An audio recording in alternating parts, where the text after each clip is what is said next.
NRC কেন্দ্ৰত ৰাইজৰ দুৰ্ভোগ।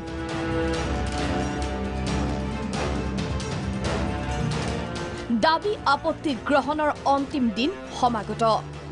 এনআৰচি চূড়ান্ত খচৰাত নাম নাহিল বহুতৰ। একাংশৰ আহিল যদিও থাকি গ'ল বিসংগতি। এতিয়া দাবী আপত্তিক লৈ সেৱা কেন্দ্ৰত ভিৰ। এয়া দৰঙৰ দলগাঁৱৰ দৃশ্য। পুৱা ৪-৫ বজাৰ পৰা এইদৰে শাৰী পাতিছে এইসকলে। মনত শংকা, ১৫ ডিচেম্বৰলৈ মাজত মাত্ৰ ৩ দিন। ৩টা বজাত আহি লাইনত থিয়া হৈছোঁ শাৰী পাতি। এতিয়ালৈকে অফিচাৰ আহি পায় 11টা বজাত। আমাৰ এগিলা টানা হোৱা নাই। 10টা-15টামান লোৱাৰ পিছত 2টা-3টা বজাত বন্ধ কৰি দিয়ে। ইহঁতে আমি এনেকৈ লৈ টানোতে আমাৰ মানুহ বহুত জমা হৈ গ'ল। এতিয়া সময় নাই, 4 দিন মাত্ৰ সময় আছে।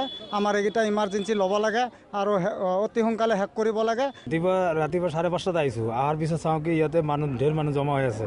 কামবিলাকো ভালকৈ কৰা নাই। ইহঁতে মানুহ আহে 11টা বজাত, 12টা বজাত আহে, 3টা বজাত বন্ধ কৰি দিয়ে আৰু বাকী আছে 4 দিন। এই 4 দিনত আমাৰ কামবিলাকতো নহয়। ৰাইজৰ এনে অভিযোগৰ বিপৰীতে সেৱা কেন্দ্ৰৰ বিষয়া কি ক'লে শুনক।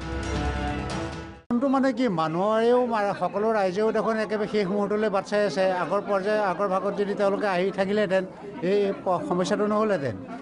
তেওঁলোকে এই এসপ্তাহৰ ভিতৰত মানে বেছিকৈ ভিৰ কৰিছেহি। বিশ্বনাথৰ বৰজাৰণীতো একেই অৱস্থা। উচ্চতম ন্যায়ালয়ক দাবী আপত্তিৰ ম্যাদ বৃদ্ধিৰ অনুৰোধ চৰকাৰৰ। দাখিল কৰিছে আবেদন। অপেক্ষা এতিয়া উচ্চতম ন্যায়ালয়ৰ শুনানিলৈ। News desk report, Prag news.